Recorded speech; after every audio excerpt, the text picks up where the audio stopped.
Good afternoon, everyone. Hope everyone is doing well. Yes, today I've brought to you a lesson about World War One. Yes, World War One is our term for topic. Yeah, that's the topic that we have. So first and foremost, World War One took place between 1914 to 1918. Yes, first and foremost, I'm going to introduce the topic.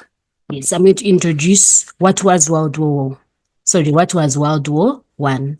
Yes, the introduction for World War One is in the world, first and foremost, there have been two world wars in history. Yes, during the First World War One, the countries of Britain, France, Italy, and Russia fought against Germany, Austria, and Turkey. Yeah, that was the First World War One. All right. Britain, France, Italy, and Russia were called the Allied powers. And then Germany, Austria, and Turkey were called the Central powers. So meaning during World War One, it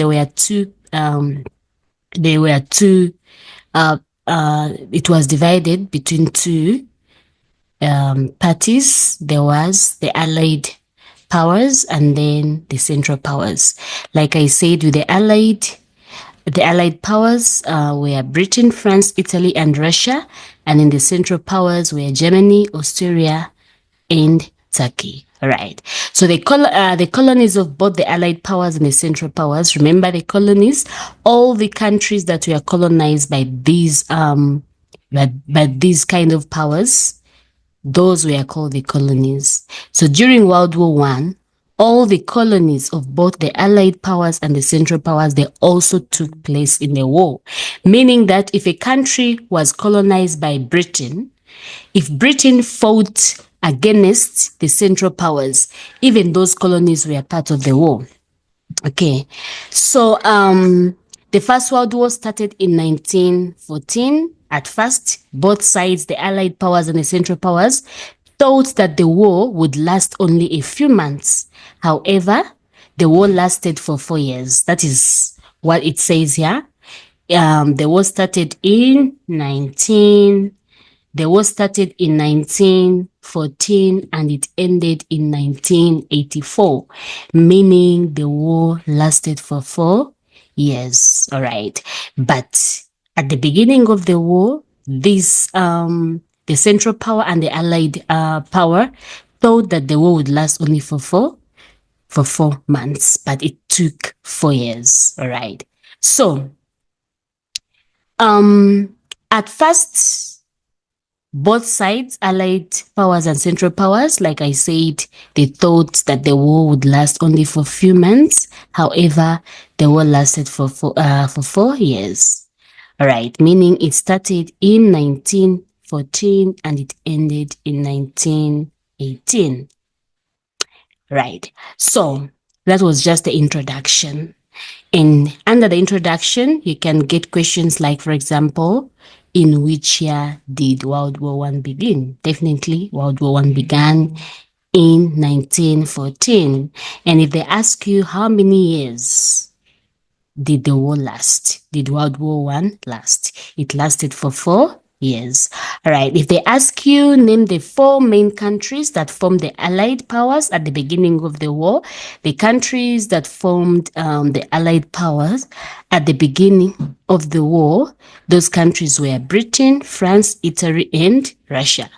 Britain, France, Italy, and Russia formed the Allied powers at the beginning of the war. All right. Then if they ask you the 3 countries that formed the Central powers at the beginning of the war, those were Germany, Austria, and Turkey. All right. So that is just basically the introduction of World War One. Now let's go through the worksheet. That we have here. There is word banks. These word banks are very important for you to know because these are the words that are going to be used in this topic. All right. So already I've talked about the Allied. Allied means the triple entity. And then the Central Powers, it means the Triple Alliance. So you saw the countries that were under the Allied power at the beginning of World War One. Yes, and you also, I also told you the countries that were the Central Powers at the beginning of World War One. And then another common word bank that will be used in this topic will be nationalism. All right. So with nationalism is the belief that your country or your nation is better than other nations.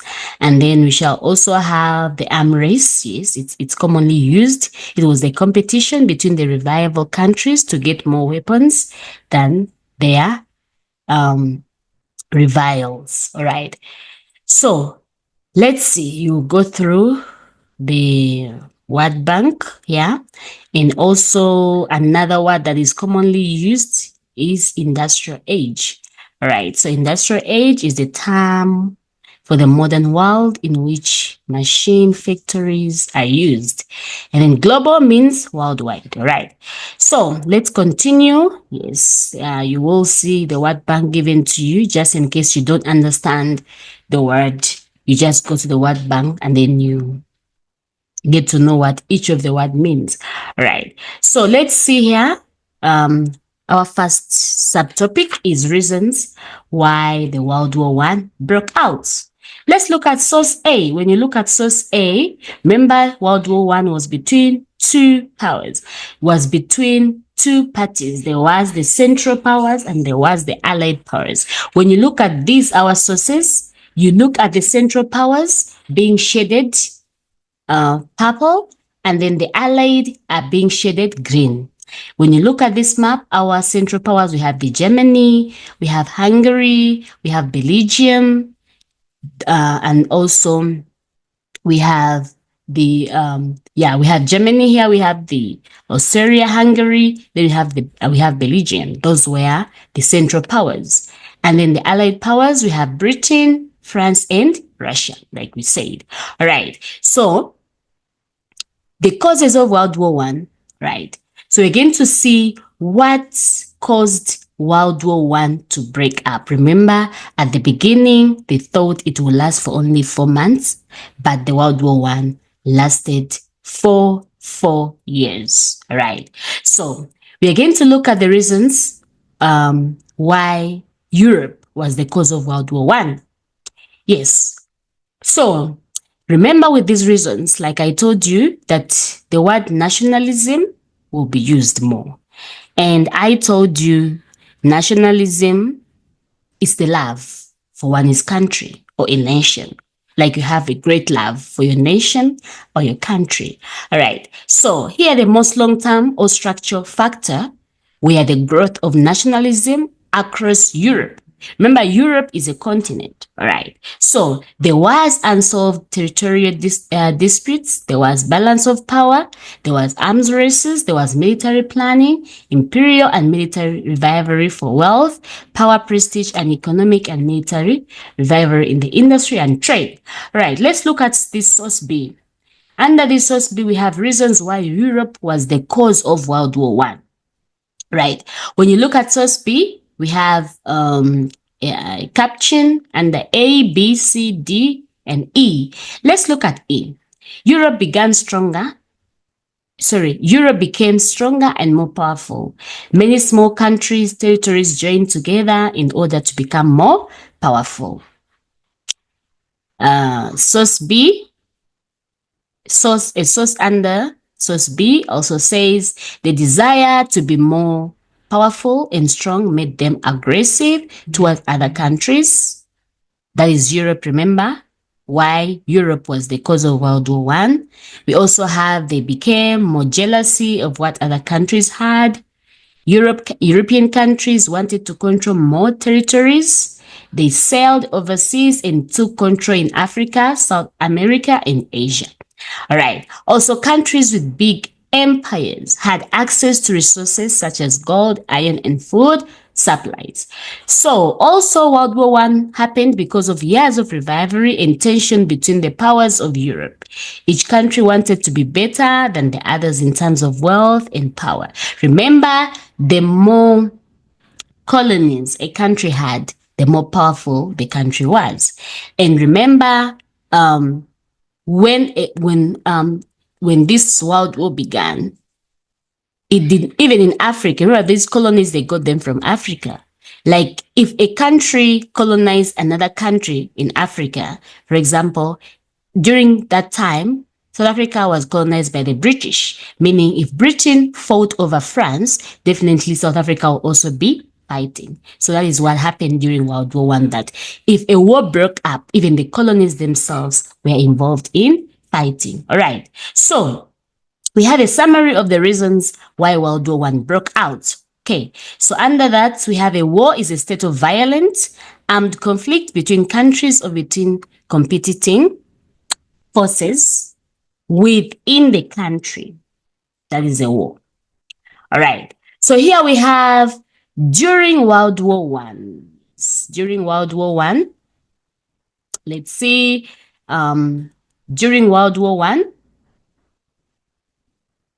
during the 20th century, during the 20th what? Century, two of the biggest and most terrible wars in history took place. These were known as the World Wars. That was World War One and World War Two. But now in grade 8, we are only focusing on World War One. Then at the beginning of grade 9, we shall see the outbreak of World War II, what led to the outbreak of World War II.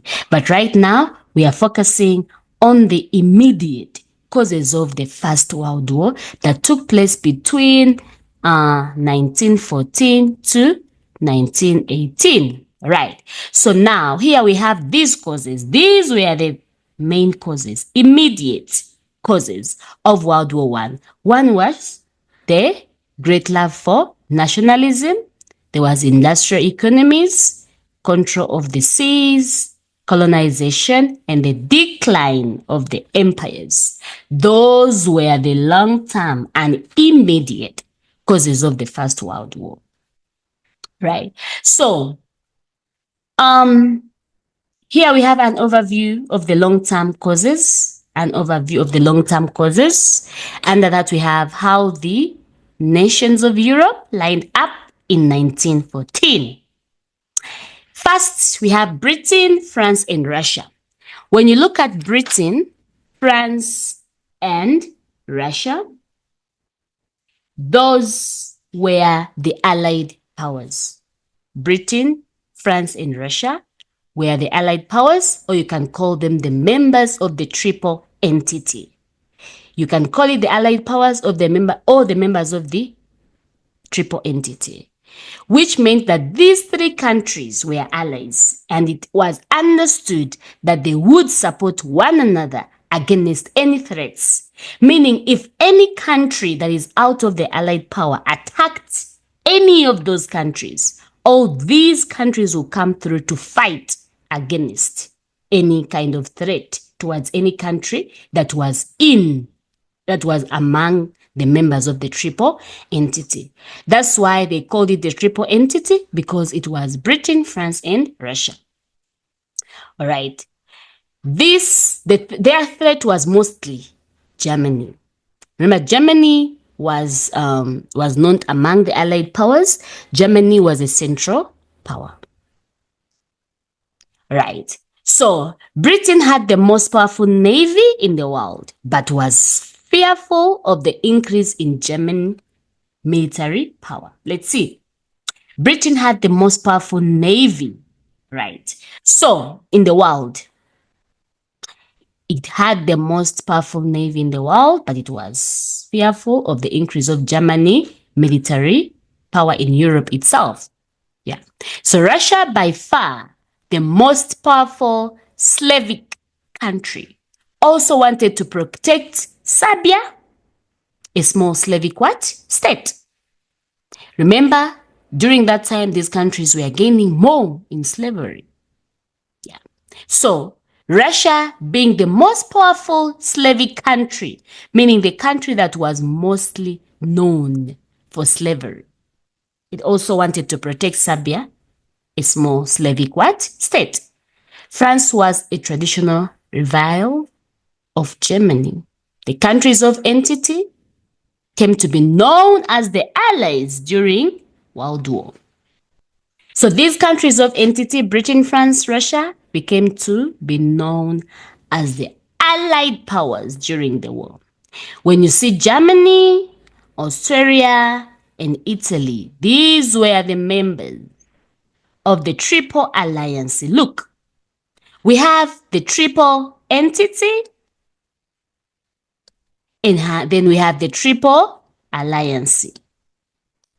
The Triple Entities were Britain, France, and Russia. The Triple Alliance were Germany, Austria, and Italy, or you can call them the Central Powers.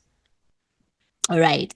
These agreed to support one another also if there was an attack from France or Russia. However, Italy did not take her membership very serious and fought on the side of the Triple Entity countries in World War I. So, Italy as a country did not take its membership very serious. And during World War I, Italy fought on the side of Triple Entity, meaning it fought on the side of the Allied powers, or you can call them the Triple Entity. Right. So Austria was afraid that her empire was falling apart because of the growing nationalism of various countries in it. She needed to stamp her authority on parts of her empire and thought that getting into the war would help it. Right. The members of the alliance came to be known as the Central Powers. I told you our Central Powers, those are the members of the alliance. The Central Powers were Germany. It was the Germany, Austria, and Italy. These were the Central Powers. Right. Here poses an activity for you, which is match the statements in column A and the concept words in column B. All right. So here you're going to match the statements. That is what is in column A. And then you're going to match the statements with their concepts or words in column B. Remember, we have all these statements in our word bank. So you read through the statements and then you match them with their what? Concepts or words in the next column. All right. So here we also have activity 2, which is define the following terms. Industrial age, we have it in our word bank. Revivalry, empire, alliance, and abdicate, to abdicate. All right. So we also have explained the concept of the war. You also have it in the notes there. When is the war considered as a world war? And list 4 long-term causes of world war. Remember the long-term causes of world war? We have nationalism, we have industrial economies, control of the seas, colonization, and the empires. So let's look at nationalism. Right. So many European countries, they had established empires by colonizing large parts of Africa and some other parts of the world. They were very proud of their colonies and competitive about their empires. Nationalism involved strong emphasis on identifying with one country, building a strong sense of community that unites all citizens, developing a strong sense of national pride, and placing the interest of one's own country before the interest of another country. All right. So, generally, nationalism, it developed because of countries feeling threatened in some way. The threat can be real or to a significant extent imagined. Sometimes it is felt by many citizens. Traditional values that have held this society together are breaking down, or that the economy is collapsing and people are getting poorer, or that the other country or other countries a dangerous threat of some kind. So nationalism can be dangerous if taken too far, because it can lead to an aggressive attitude between countries. So nationalism is one of the long-term cause of World War I.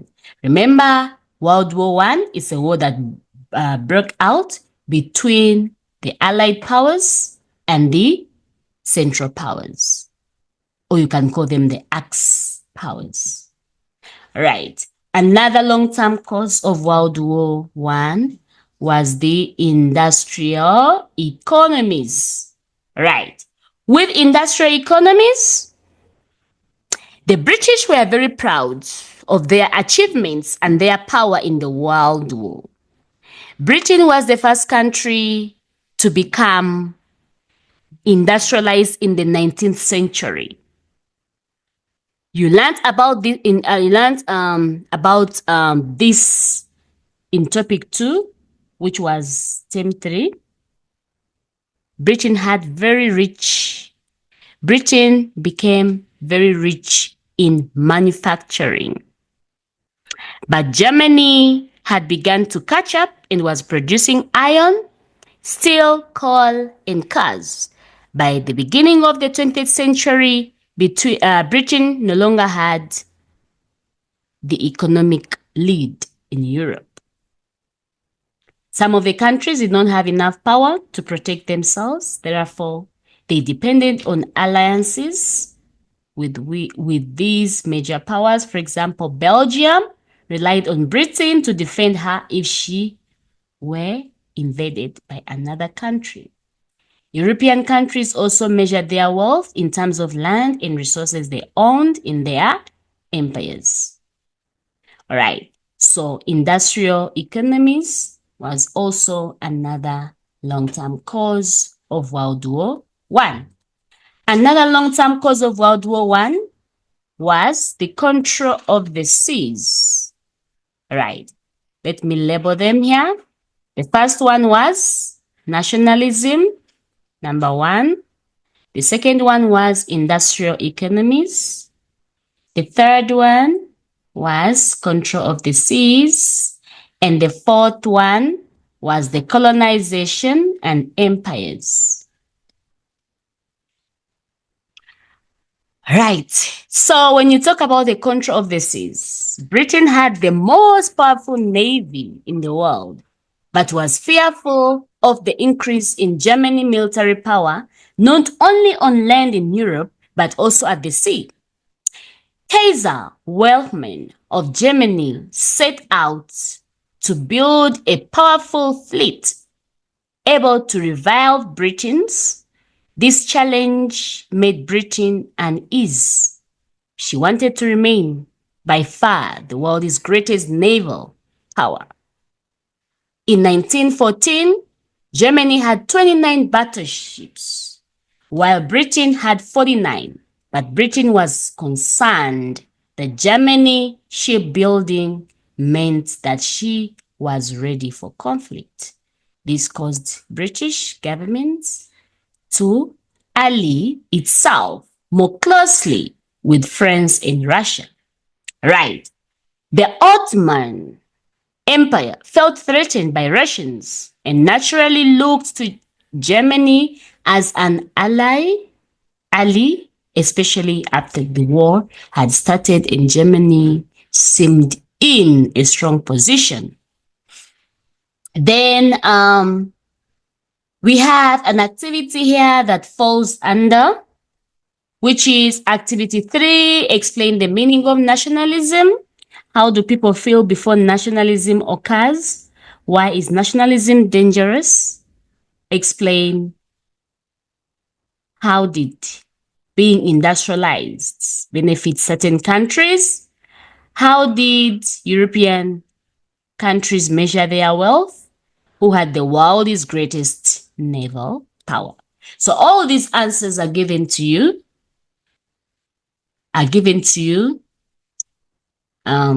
Above in the notes given. So you just need to sit down and read through and then you answer the questions. Because with history, Actually, with history, we don't sit down and scratch our heads. Answers are always given to us in the sources provided. Remember, in a history paper always comes with a source. There is no history paper that comes without a source. So given a question, every question will have its separate source. And if a question reads, for example, ans answer the questions that follow. Or if the question reads that use source B and source C to answer the questions that follow, it means that the answers are given to you in the source. Don't look anywhere, check for the answers in the source. If the question says using your own knowledge, then you need to use your own knowledge about the particular thing. But if they refer you to the sources, meaning the answers are given to you in the sources. All right, at this level in grade 8 and grade 9. All right. Then we have another cause, another immediate cause of World War, which is assassination. All right. The assassination of Archduke of Austria at Sarajevo was also another immediate cause of World War I. All right. So, when you look at the assassination of when you look at the assassination of Archduke of Austria at Sarajevo, was a contributing factor to the outbreak of World War I. This assassination saw the Archduke Franz Ferdinand and his wife. They were assassinated on the 28th of June, 1914 by a 19-year-old slave nationalist. This Archduke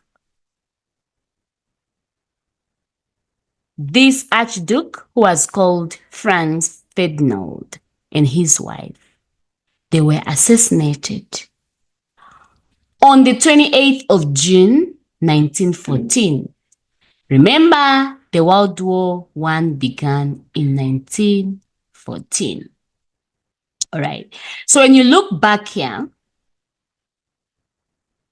in our word banks, they give us the definition of assassination. All right. So, one of the immediate outbreak of World War I, it was the killing or assassinating one of the Archduke, who was called Franz Ferdinand and his wife on the 28th of June, 1914. And this was done by a 19-year-old slave nationalist. The Archduke was next in the line to the throne of the Austro-Hungarian Empire. The Allied assassin named Prince was sentenced to 28 years imprisonment because he was under 21. He did not receive the death sentence. He died in 1918 of tuberculosis, which is TB. Right.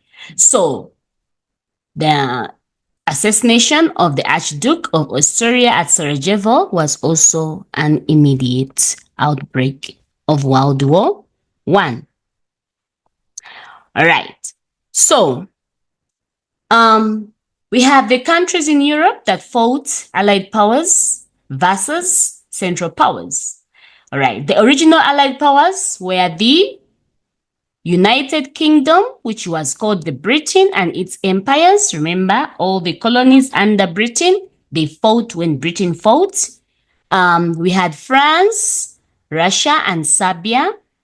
Remember, Serbia was a small state. It was a small slave state, right? Then we have the countries of British Empire, where Australia, Canada, India, New Zealand, South Africa, and a number of smaller states. So the Allied powers were later joined by Italy, Japan, and the United States, and some less powerful countries. Here on the side, we are given the participants in World War I. We are given the Allied powers versus the Central powers. So, still there is an activity that is posed for you. Who assassinated the Archduke and his wife? Why was he seen as a criminal to be punished? And then you are going to redraw this table in maybe in your workbook, maybe. And then under this, we are going to put who were the Allied powers, who were the Central powers, and then we had countries that were neutral. Neutral meaning they belonged everywhere. They could fight under the Allied powers. They could also fight under the Central powers. All right. So, let's continue. Here we have a source.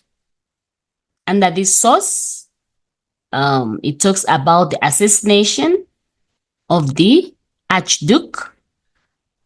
Remember, I told you in history, every time you're given a question, there is always a source that accompanies the question.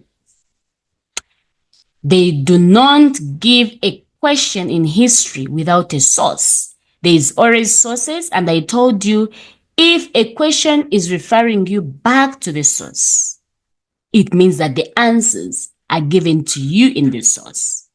And how these questions are asked in history, the answer to question 1 cannot be in paragraph 3.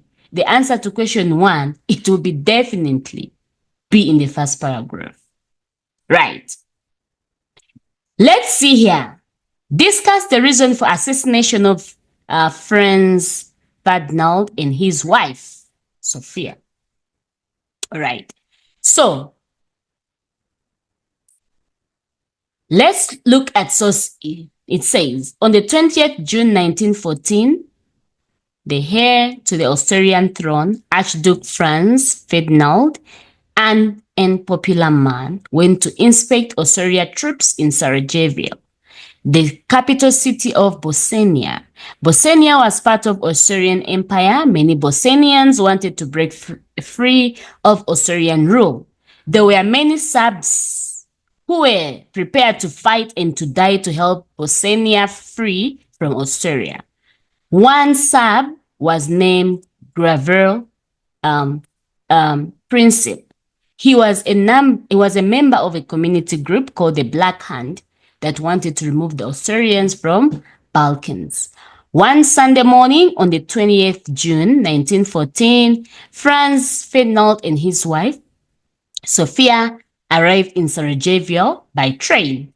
They were then taken by a car as part of the 6-car processions to the city hall for the official reception. The car top was rolled back to allow the crowds to get a good view of the royal couple. On the way, a member of the Black Hand threw a hand grenade at the Archduke's car, but the grenade exploded under the next car. 2 of the occupants were seriously wounded. The driver of the Archduke's car drove at top speed to the city hall. Princip had attended the procession with the intention of assassinating Archduke Franz Ferdinand. When Archduke and Sophia left the city hall, Principal was waiting nervously with a gun in his pocket in a street in Sarajevo. When Archduke and his wife drove past him, Principal shot at them. Franz Ferdinand was hit in the neck and Sophia in her abdomen. Principal bullet had pierced the Archduke's jugular vein, but before losing consciousness, he pleaded, Sophia dear, don't die. Stay alive for our children. The driver drove the royal couple to safety. But although both were still alive, when they arrived, they died from their wounds soon afterwards. So the question is, discuss the reason for assassination of Franz Ferdinand and his wife Sophia. So the main motive which guided me in my deed was to get revenge for the Serbian people. I'm a nationalist. I aim to free the Yugo slaves. For I am a Yugo slave. As far as Serbia is concerned, it is their duty to free us. I aimed at Archduke. I can't remember what I thought that moment.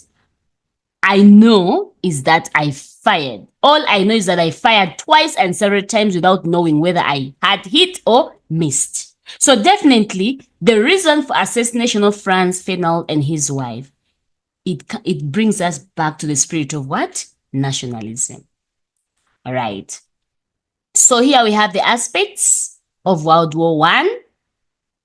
We have the aspects of the experience in World War I. Yes, when you look at wars have a terrible effect on most people in the country.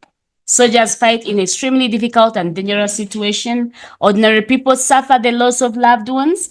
Actually, these are some of the consequences of World War I. Aspects of the experience. People lose their loved ones. Soldiers fight in extremely difficult, dangerous situations. There are many shortages of food, meaning people die of hunger. After assassination, when you assassinate, to assassinate, I told you, is to kill or murder an important person, mostly a leader.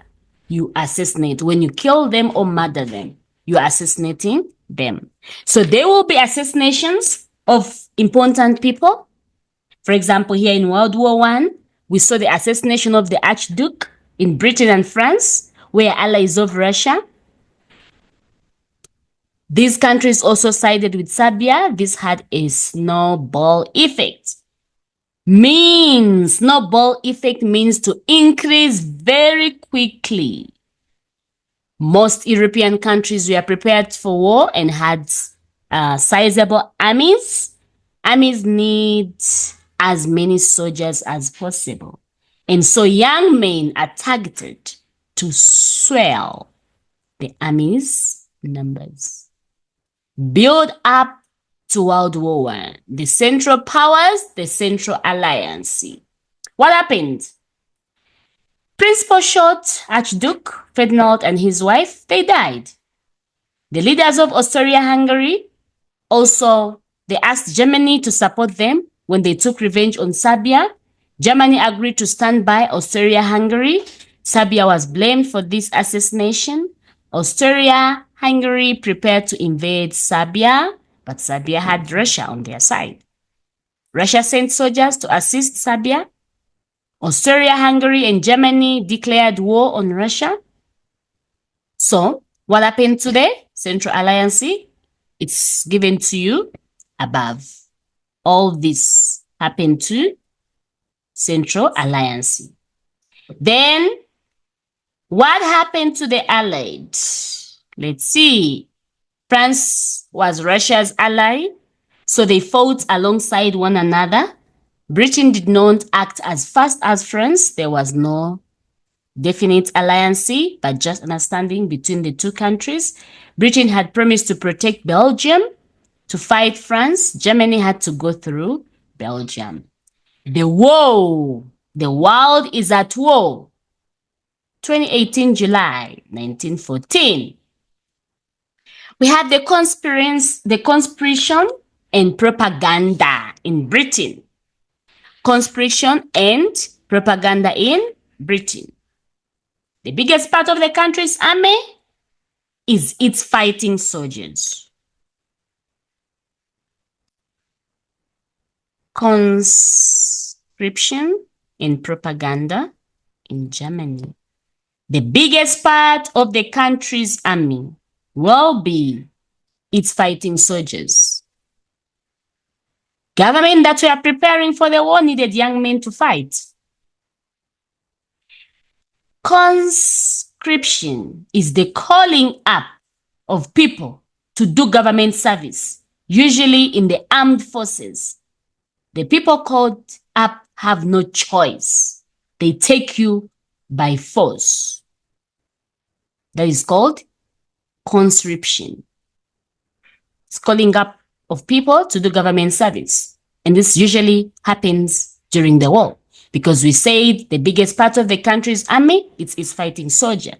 So in order to make men willing to go and fight, and also to persuade their families to support the war effort, propaganda was used. Propaganda is information that is meant to influence the way people think and feel, usually about politics. So in order to influence these young men, or to persuade them and their families to go fight in the war, definitely the government used what? Propaganda. Information that was meant to influence the way people think and feel, usually about politics. And I told you also, conscription is the calling up of people to do government services, usually in armed forces, more especially during the war. Let's look at propaganda. During wartime, propaganda plays a very important part in getting people to feel, think, and do what the government wants. In the period before conscription, in order to persuade young men to go to the battle, government advertised the army very cleverly. Emotions were played on, posters appealed to people's loyalty, the honors of the war were not mentioned. Instead, war was presented as a glorious, romantic adventure. Men were fed the idea that they could become heroes, adored by everyone. The army made sure that soldiers often paraded in front of the people of the village and were idolized and idealized. Men would want to be just like these soldiers, and so they would sign up. Finally, the enemy was presented as monsters or stupid fools or both. Before World War I started, there was a great sense of joy and excitement. Britain would show off her strength. There was a great sense of loyalty. Nobody imagines this would become a long war, with so many people dying on both sides. In 1914, there was no television, no social media to tell people of the truth, dreadful nature of war. It was only later, as the war got more intense, the heroes became known. Let's look at these captions here. These are some of the propagandas that were used, some of the things that were used to attract people to join the war. Look at this. Let's see the caption. Daddy, what did you do in the Great War? Be ready, join us. Your country needs you. So these are some of the propaganda images that were used to persuade people. Go into the war willingly. This is some of the information that they used to influence people to feel and think about politics of the time. Let's look at source C. Charms.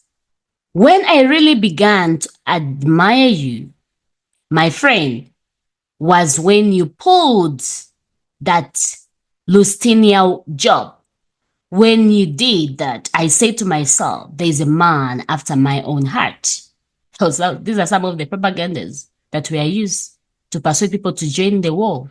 You will see the sources here and then you read them yourself. All right. So under here, we have also an activity that you need to do. A, define the term conscription and propaganda. It's given to you there and I explained it. You also look at the sources above and also give us examples that show British propaganda. And then under that, you write a sentence on each source. For example, here we have for source A, you need to include the following words in your sentence. You need to put things like Britain, Kaiser, devil, murderers. In source B, you need to include words in your sentence like Britain, Kaiser, eating, world. In source C, include the following words like Germany, such soldiers, motherless, and children. Source D include the following words also: Britain, Kaiser, fly, swat, and kill.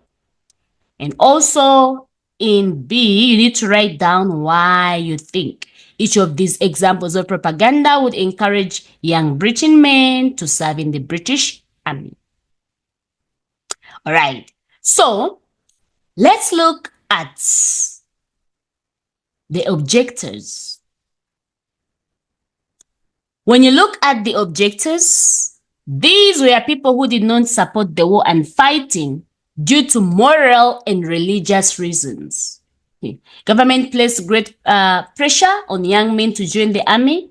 Many had a storybook idea that war would be exciting and fun and would end in glory when this was not the case. Most conscious objectors were prepared to help with the war effort by doing jobs such as farming or working in the factories. They were often seen as cowards and were made fun of and badly treated. Some men were not prepared to do anything to help the war effort. This was called absolutism. So those men that were not prepared to do anything, they were called, that term was known as absolutism. All right. So we have the trench warfare on the Western Front. Much of the war was fought in trenches, ditches, dug in the earth near the front line of battle, known as the front. Soldiers were living in these trenches and would fight from them. As opposing sides won or lost land and front moved, new trenches were dug. Like you see here in these sources, these were the trenches. That's where they lived and that's where they stayed. As the front line moved to the front, then they could dig more trenches. Like you see them here in our source here. Many men died on their first day in the trenches when an enemy sniper or single gunman shot at them. Sometimes this happened when a soldier looked out over the top of the trench into no man's land. And no man's land was an area between the trenches of the opposing forces. Diseases and extremely unhygienic conditions of the trenches also caused many deaths.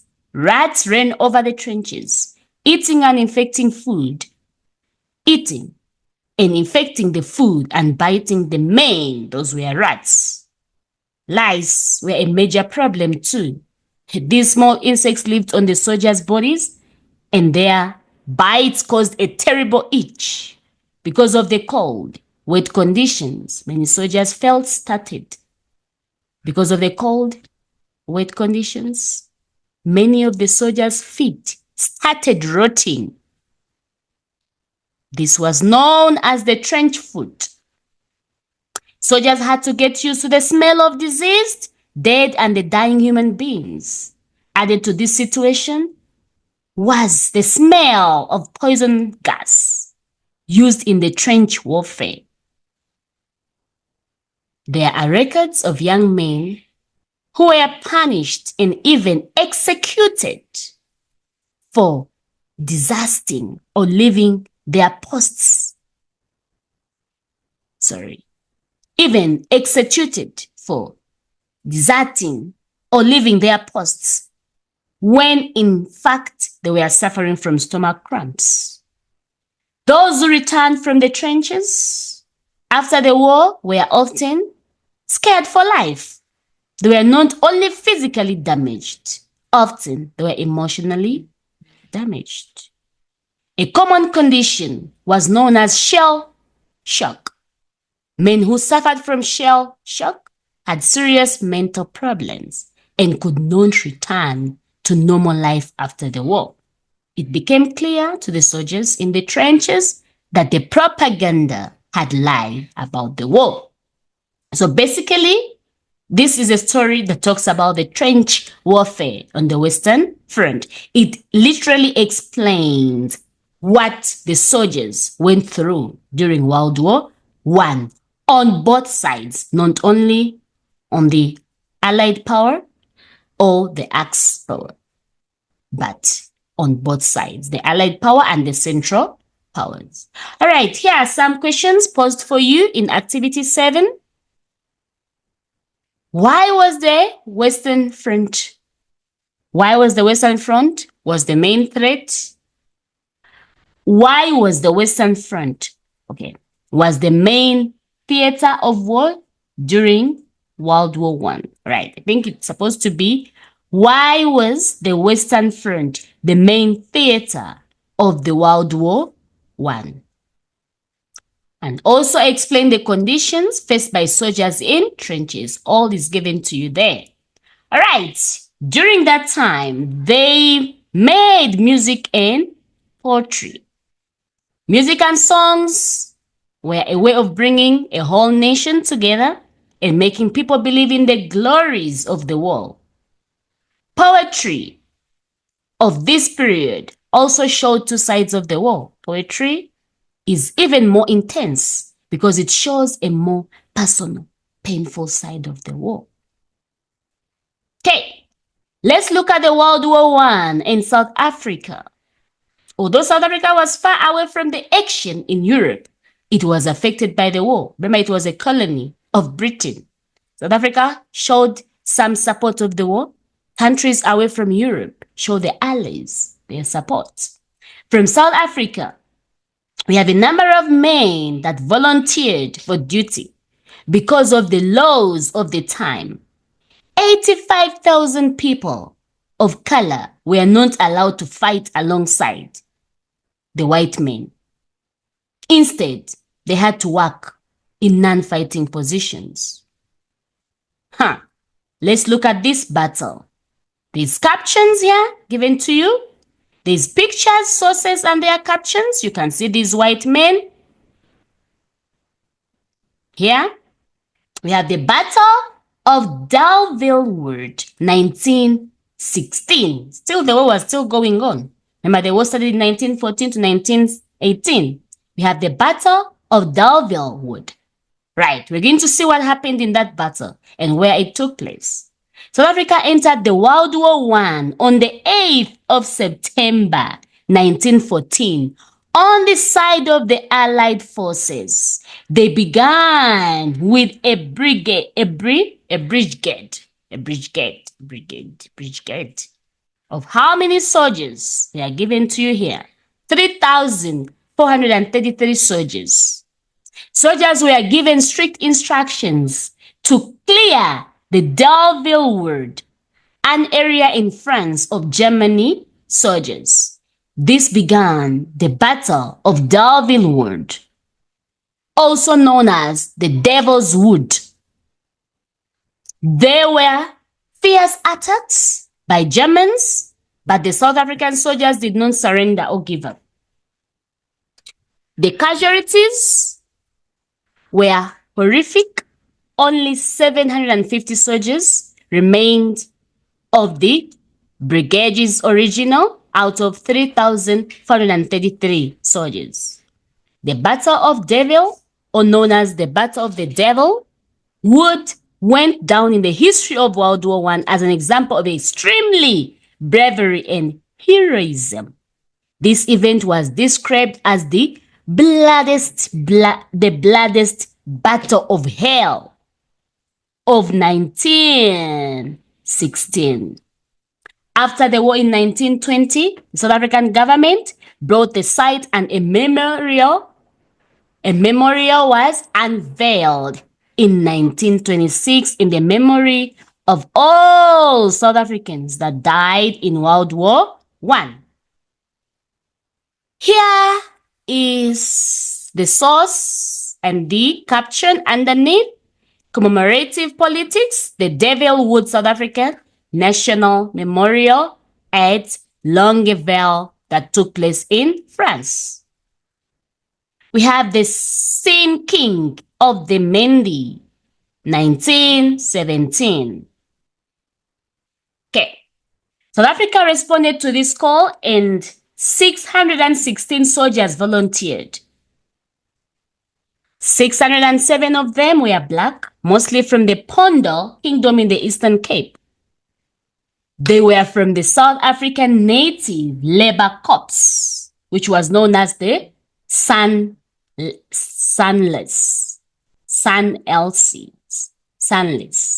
which consisted of laborers working on a 12-month contract basis. The white South African government did not allow them to carry guns and fight alongside the soldiers. They were going to help in the war effort in other ways. They left from Cape Town onto the troop ship Mendi on 16th of January 1917. So on the 21st February 1917, on its way from England to France, the Daru, a heavy British liner, stuck the Mendi on the right-hand side. Immediately, the Mendi started to sink. The Mendi was a ship, started to sink. There was a thick mist, which made the situation worse. The men on the Mendi knew they were going to die. They had only 25 minutes to live. The men performed the victory dance known as the death dance. You can look at the caption here. We have our source of the ship that was called the Mendi ship. And this was on the 16th of January 1917. We have an activity here paused for you. You go through it and attempt the activity. Then we have, this is a question that always appears. Women in the women in Britain during World War I. This is a very common question. Here we look at the role of women in World War I. Before 1914, European women faced many limitations. They did not have the right to vote and had no say in the running of the country. They were not allowed to work in most jobs outside of teaching and looking after children. Women were not allowed to do many jobs, including office work, factory work, and driving of buses, trains, and trams. Women were expected to get married, start families, and look after their husbands and children. They wore long dresses that restricted their movement. Their hair was almost never cut short. So we're going to look at the changing roles of women in World War I that took place in Britain. Their role, what was the importance of women in World War I? Women were to do work that would free men for combat duty. They worked in offices, kitchens, telephone exchanges, and in other fields which did not include actual fighting. The women were not regarded as soldiers and did not have military ranks. Throughout much of the world, the attitudes of both men and women to the roles of the women changed. So at the end of World War I, women were regarded for being given the vote. In the West, women were able to start taking their places as the equals of men.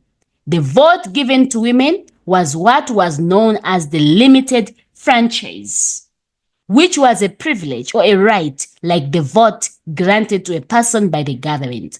Only women over 30 and who were property owners were allowed to vote. So above gives us the role of women in World War I. So we have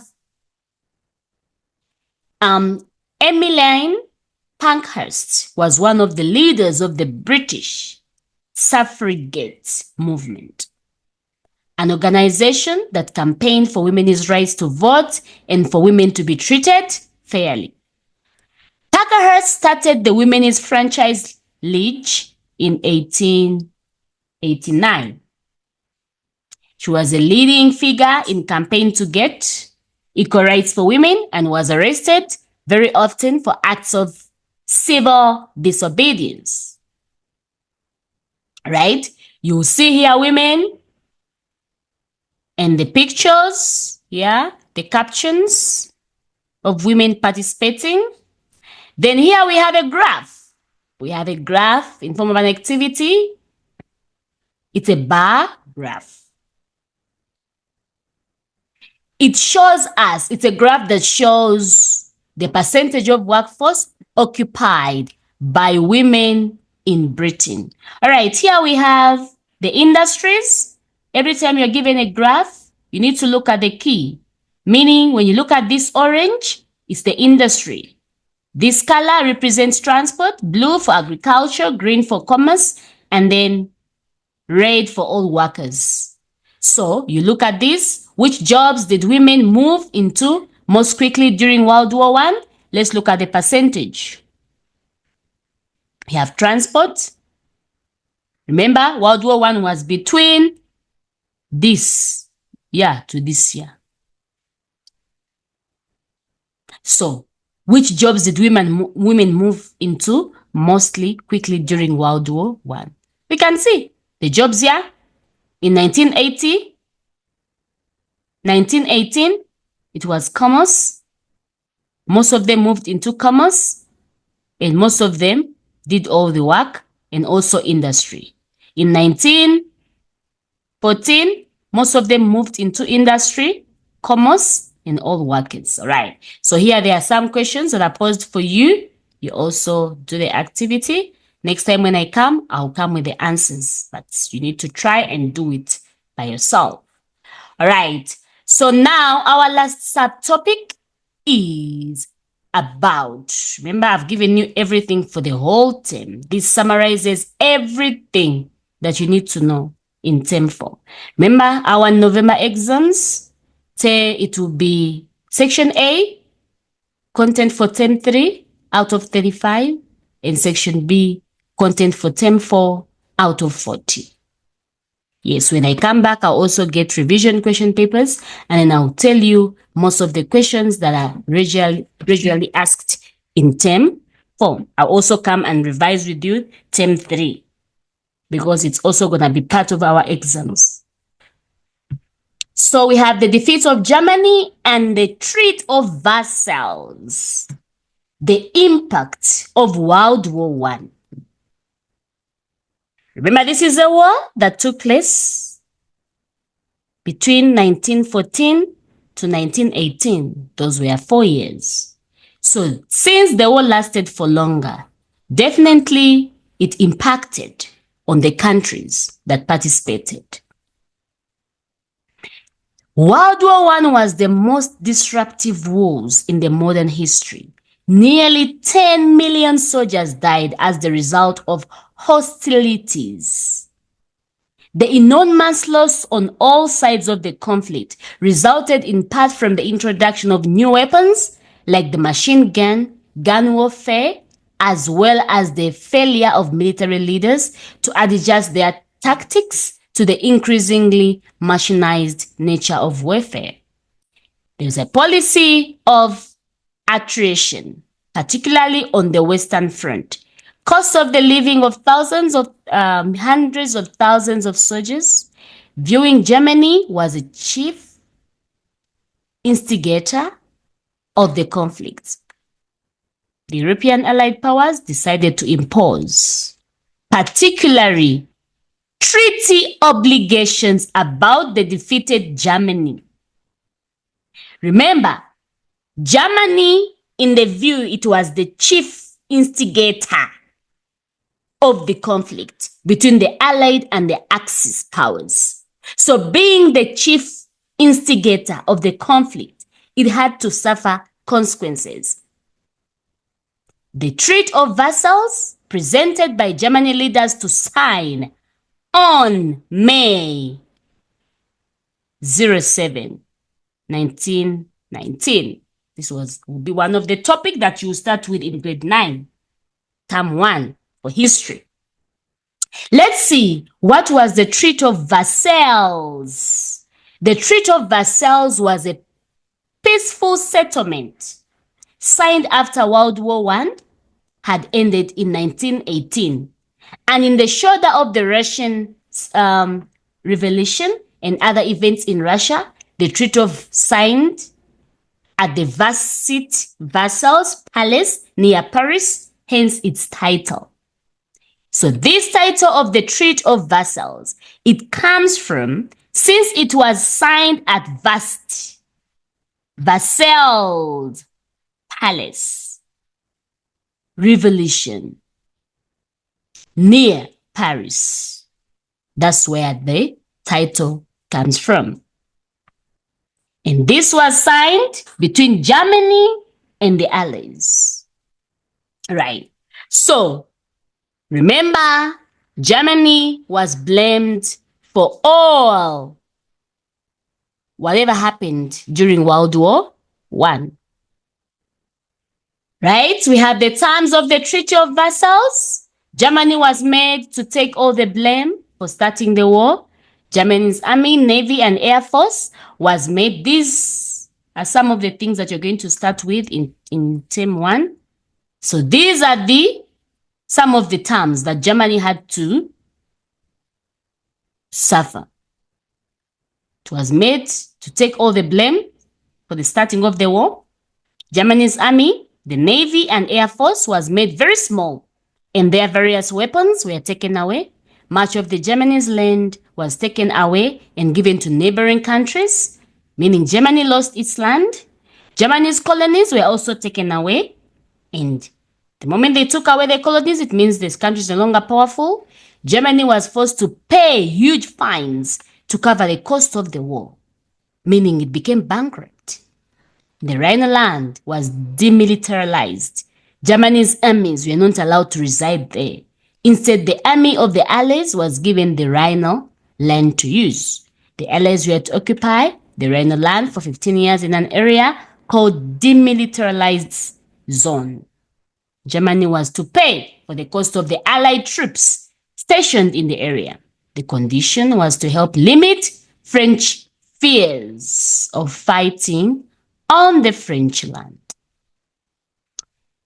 Yes, here is our map, another source given to us that states some of the terms or conditions of the Treaty of Versailles.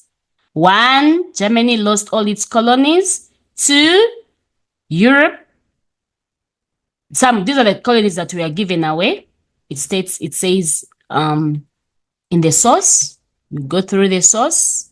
Here, you look at the key, meaning colonies that are left blank were territories lost by Germany to other countries. Those that are shaded were territories lost by Germany to the League. Right. We have the Big Four, World War I. Let's look at the Big Four. These are the Big Fours of World War I. Yes. The Big Fours refers to the 4 top Allied powers and their leaders who met at the Paris Peace Conference in January 1919. The Big Fours are known as the Council of the Four. It was composed of Woodrow Wilson of the United States, David George of Britain, Emanuela Orlando of Italy, and Georges of France. Okay. So here we still have an activity that is given to you. Still, this activity, you need to read through the source that talks about the Big Fours, and then you attempt the activity. All right. So, I've summarized the entire topic of World War I for this term. So, given to you, there was some questions that followed each subtopic. So, meaning you need to find time and attempt each of the questions under each subtopic. When I come back next time, I'll come with answering the questions, because those are the questions that will still be asked if any of those questions has been asked. All right. For now, I'll conclude from here. I'll see you next time. Yes, I'll see you next time, but you need to answer all the questions under each subtopic.